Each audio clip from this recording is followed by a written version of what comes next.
Well, JJ, against all the odds, you find a way to go up 3 in that final minute, and you've seen how Denver ends up scoring so many times. But how do you balance the emotions there of kind of being proud of the effort and the energy, and then nonetheless feeling the sting of the loss at the end? Yeah, I'm proud of the group for their level of fight and resiliency, particularly not getting off to a great start there in the second half. Our transition defense was pretty bad from the first 6 minutes on. And then, fighting back and taking the lead.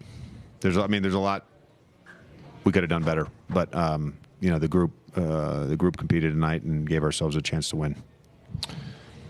You said you're not sure exactly when you'll start to get bodies back, but the spirit, can you carry that out of this game as now you start to add a few guys back in and try to reclaim the not necessarily the winning streak you were on, but just that level of play again? Yeah, the spirit was great. I think it's been that and will continue to be that.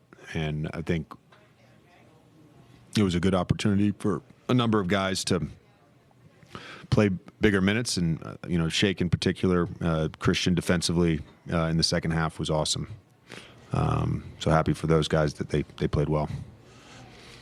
JJ, people who've been around Austin, like yourself, like us, know his level of competitiveness, but what did you kind of make of his performance and his toughness tonight? Yeah, I certainly asked a lot of him on the second night of a back-to-back, not just the 40 minutes, but just the vast majority of playmaking duties. And I thought he did an outstanding job. And again, I hate to keep using the word organization, but when we were very intentional and organized about what we were doing, I thought we created some fantastic offense.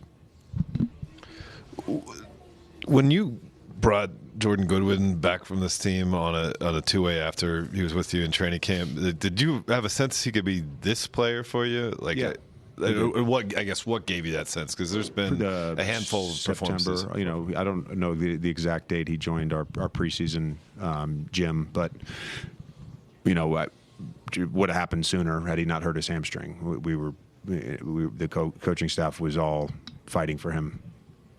How's Dalton after the fall? His back and head apparently are okay. I guess he cramped on takeoff.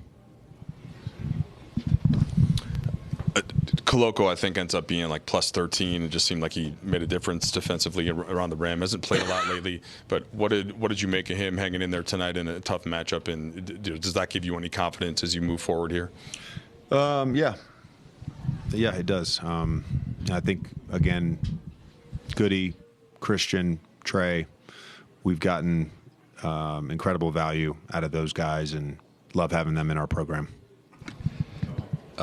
JJ, you said pregame, you mentioned that maintaining perspective with the messaging, with the group. What was the messaging after tonight?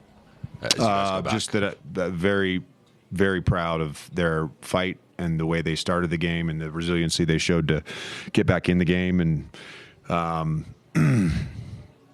there's I think the play that Jokic got the and one, I'll take some ownership of that just because that was a short timeout, and I ran on the floor to check on DK, and then I ran back, and I didn't have time to really get us the right substitutions and matchups that I would have wanted. And that's not a knock on CK, but I just kind of put him in a tough spot, knowing that Jokic was going to go quick.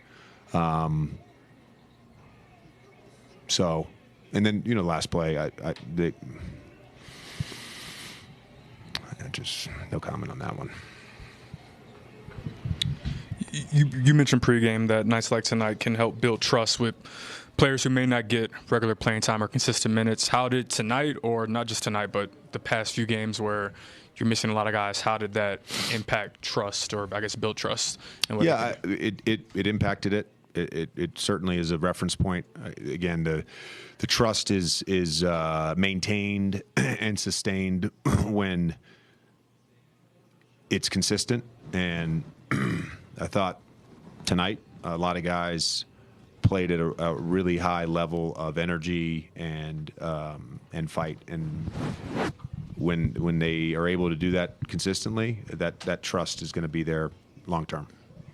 JJ, I know you have to be locked in on just the next game. If you'll allow a zoom out, how significant do you feel like home court, even in round one, would be in a Western Conference like this, especially considering how good you guys have been at home, and how much could that impact trying to make a push if you need to late, relative to just, okay, want to be as healthy as we can, guys getting rest. How do you view that bigger picture part of it? Again, we're trying to make the playoffs.